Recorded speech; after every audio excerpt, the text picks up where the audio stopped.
जी अस्सलाम वालेकुम वरहमतुल्लाहि वबरकातुहू। सबसे पहले तमाम दोस्तों को बहुत बहुत मोहब्बत पर अस्सलाम। अल्लाह ताला सबको महफूज रखे, खुश रखे। दूसरी बात यह है कि जब भी हम कोई वीडियो बनाते हैं उसमें ये नहीं होता कि वन साइड किसी को बात सुनी तो वीडियो बना दी, बल्कि तहकीक करके मुख्तलिफ लोगों से बातचीत करके उस कोशिश करते हैं कि बाद में वीडियो बनाएं। अगर ना बनानी पड़े तो बेशक ना ही बनाएं।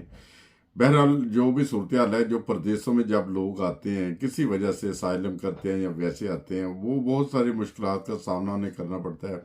वो घर बार अपना बेच के लुटे फुटे आते हैं। और कुछ मुल्कों से ये समझ जाएंगे आप खुद ही कि ये इतला आती है कि जब कुछ लोग उधर आते हैं तो उनको डराया धमकाया जाता है कि आपको चेक हो जाएंगे, आप घर से बाहर न निकलें। और जो रेंट पे जो मकान लिए जाते हैं वो काफ़ी सस्ते। अगर बिलफर्ज माल 600 रुपये रेंट पे लिया है मकान, तो उन लुटे फुटे लोगों के साथ बजाय उनकी कोई मदद करने के और उनसे किराया ज़्यादा वसूल किया जाता है, माल मकान को थोड़ा दिया जाता है। और इस तरह 600 का एग्रीमेंट किया बिलफर्ज माल, आगे 800 में दे दिया। ये कुछ लोग जो उधर मकामी जो होते हैं, जो कुछ देर पहले हमारे ही भाई उधर चले जाते हैं, वो अपने भाइयों का जो मुर्दार का गोश्त नोचने के बराबर है।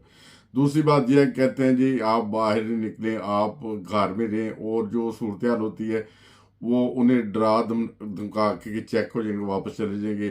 तो उनको मतलब मुख्तलिफ चीज़ों जहाँ पे उनकी मदद करते हैं उसी तरह उन्हें डरा धमका के बाहर जाएंगे, चेक हो जाएंगे, डिपोर्ट हो जाएंगे। तो उनसे ज़्यादा पैसे लेते हैं जिस चीज़ के भी पैसे कम लगते हों।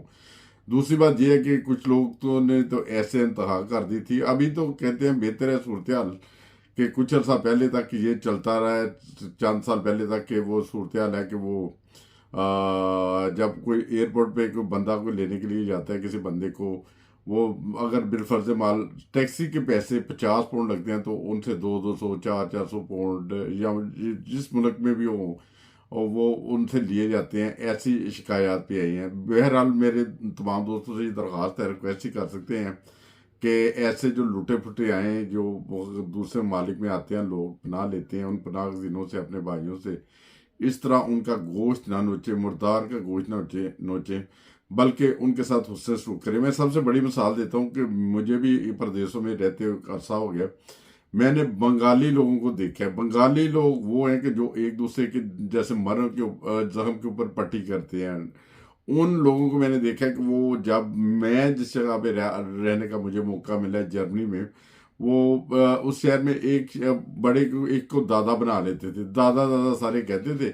और सारे लोग जब उसका केस ख़त्म हो जाता था, कोई मसला होता था, कोई पैसे की ज़रूरत होती, उसके पास जाते थे।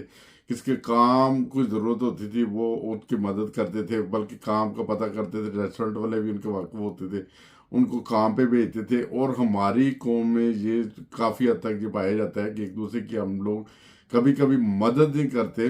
अगर मदद भी करते हैं तो उसकी आड़ में भी उनसे पैसे वसूल करते हैं। और दूसरी बात यह है कि वो टांगे खींचते हैं बहुत ज़्यादा। और बंगालियों को मैंने खुद अपनी आंखों से देखा है कि जब किसी का केस खत्म होता था तो वो उनको काफ़ी हद तक हेल्प करते। मैं खुद जर्मनी में रहा हूँ, एक लंबा अर्सा रहा हूँ। मुझे जिस शहर में मैं रहा हूँ मुझे बहुत सारे लोग जानते हैं, उधर भी दूसरे लोग भी जानते थे, दूसरे शहरों में भी जानते थे कि मेरे पास एक कमरा होता था। एक कमरा होता था। कभी कभी लोग कोई कोई काम की गर्ज से, कोई वैसे रहने के लिए, जैसे भी मेरे पास जब मैं नया आया था, बैचलर था, उस वक्त मैं अकेला होता था। तो मेरे पास जो ज़िंदगी के उधर अयाम गुजरे हैं, मैं जानता हूँ कि कई दफ़ा मैं अक्सर अवकात अपना मैट्रेस उठा के वाशिंग रूम नहीं होता जो, वाशिंग रूम में चला जाता था जहाँ पे मशीनें लगी होती थी। उधर मैं गद्दा डाल के तो मैं सो जाता था। तो दूसरे लड़कों को वो भी गद्दे डाले होते थे आराम से उधर सोने के लिए भी, बल्कि उनको रोटी के लिए, खाने के लिए जो खाने का सामान भी मैं ला कर देता था। मैंने कहता था उन्हें सिर्फ बना के नहीं देता था, मैं कहता था मेरे पास तो टाइम नहीं है, मैं बिज़ी हूँ। आप ये अलमारियाँ यहाँ पे जो खाने का सामान पड़ा हुआ है, ताला कोई नहीं बिल्कुल लगा हुआ, और उसके बाद फ्रिजों में वो गोश्त पड़ा हुआ है, सिर्फ मैं चिकन का गोश्त लेकर आता था। और चिकन बनाए, दालें बनाए, खाएं, मेरे लिए बनाने की कोई ज़रूरत नहीं, मैं होटल पे काम करता हूँ, उधर से खा लेता हूँ। बहरहाल इस तरह मैं तो जहाँ तक हो सका तावन करता था जब मुझे मौका मिला था। तो बहरहाल ऐसी शिकायत आ रही हैं दोस्तों की कि मुख्तलिफ ममालिक में जब जाते हैं हमारे पाकिस्तानी भाई, उनसे मतलब नाजायज़ पैसे जो लिए जाते हैं, वो मुर्दार का गोश्त खाने के काबिल होता है। देखिए वो काम करते नहीं हैं, घर बार बेच कर अगर वो कोई वो हमारे भाई पाकिस्तान से अगर आ जाते हैं, अगर कोई तकलीफ की वजह से आ जाते हैं, कोई भी आ जाते हैं, उनकी हम लोगों को मदद करनी चाहिए। मदद ऐसे करनी चाहिए, अगर बिलफर्ज माल 50 पे टैक्सी के लगते हैं तो 50 ले लें, चले बहुत ज़्यादा भी लगाने हैं तो 50 ले लें, वरना वो टैक्सी भी दे के आ जाएगा। अगर आप हमदर्दी करते हैं तो 20 पे ले लें। मगर उनसे किसी के मैं ये भी सुनने में आता रहा कि पहले वक्तों में कुछ ऐसा भी होता रहा कि हज़ारों रिंगट या जो हज़ारों रुपए होते हैं वो लोगों से वसूल किए जाते थे और बताया ये जाता था हमने आपको एयरपोर्ट से निकाल के लाए हैं, हमने आपको निकाला है बाहर, हमने पैसे दिए हैं, हमारे पैसे लगे हैं, ये है वो, ड्रामा करके ड्रामा कर लेते हैं लोग। मगर ऐसी मेरी सिर्फ दरख्वास्त है कि ऐसे काम ना करें, खुददार बनने और ये दूसरों को गोश्त ना नोचे, मुर्दार का गोश्त ना नोचे। मुर्दार का गोश्त नोचे के हिसाब है, एक बंदा है वो कारोबार छोड़ के आया, घर बार बेच के आया, मुश्किल से आया, परदेश में आया, और उसके साथ ऐसा सलूक ना करें।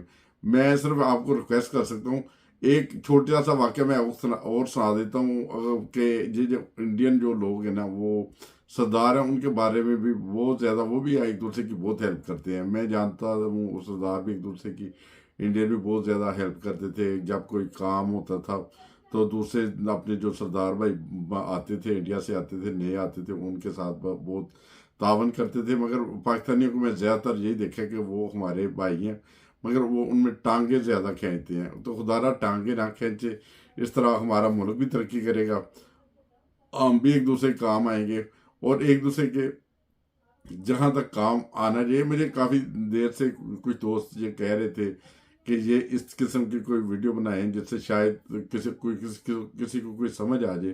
तो मैंने बस सिर्फ रिक्वेस्ट के ऊपर ये वीडियो बनाई है। मेरा किसी का दिल दिखाने का मसला नहीं है, बातचीत नहीं है कि मैं किसी को दिल दिखाने चाहता हूँ या किसी को समझाना चाहता हूँ। बस मेरी यही है कि समझाने का मकसद है कि अगर समझ आए तो अच्छी बात है। तो बाकी मेरे लिए कोई वाजिब नहीं है कि मैं भी समझाऊँ, या आपके वाजिब नहीं है कि आप भी समझें। आप खुदा ताला के खौफ से डरें और खुदा ताला की लाठी बेआवाज़ है। तो वो इससे पहले कि खुदा ताला की लाठी पड़े और फिर हम समझे, उससे पहले समझना चाहिए। कोई भी लुटे फुटे बहन भाई हमारे आते हैं, परदेशों में आते हैं, उनका हाथ बटाना चाहिए, ना कि उनको नोच नोच के खाएं। तो खुदारा ऐसा ना करें। तो मुश्किल में होते हैं सारे, बहुत मुश्किल में होते हैं। हम हमारे राब्ते रहते हैं बहुत सारे दोस्तों से, वो बताते हैं कि उनके मसले मसाइल बताते हैं, उधर की मुश्किलात बताते हैं, काम का बताते हैं, काम पे चेक हो जाना, फिर पुलिस ने पकड़ लेना, फिर पैसे वसूल कर लेने, और वो भी पुलिस वाले भी खाते हैं। और या कोई ऐसे वाक़यात हो जाते हैं, सुनने में इक्का दुक्का आ जाते हैं। तो इस तरह जो अपने भाई हैं उनकी बजाय हम लोगों को मदद करने के, और हम भी अगर उन्हें नोचेंगे तो फिर क्या फ़ायदा क्या यार। वो तो किसी बंदे को कोई तकलीफ ना दे। हो सकता है तो उनको जब एयरपोर्ट से भी लेकर आएँ तो उनसे माकूल पैसे ले लें। अगर आप लेने के लिए जा रहे हैं, आपका बड़ा एहसान होता है कि आप लेने के लिए चले जाते हैं, बाद में उसे डरा धमका के वो किराया ज़्यादा उनसे लेके कम आगे मालूम का उनको देखिए 100-200 से क्या बन जाएगा, अमीर हो जाएंगे आप लोग। तो उससे बेहतर है नमक मिर्च बंदा रोटी खा ले मगर किसी का गोश्त नोच के ना खाए। तो मेरा काम तो सिर्फ ये है किसी को बताना। तो अगर आप मुनासिब समझे तो कुछ लोग जो ऐसे गलतियां कर रहे हैं वो अपने गिरेबान में झांक के, तो किसी के ऊपर मुश्किल वक्त आ सकता है, अगर किसी दूसरे के ऊपर वक्त आया मुश्किल तो उसका फ़ायदा ना उठाएं। तो बहरहाल अल्लाह ताला साहब को महफूज रखे और जुड़े रहें हमारे चैनल के साथ, हंसता वस्ता पाकिस्तान टीवी इंटरनेशनल के साथ। और मिलेंगे किसी अगले प्रोग्राम में।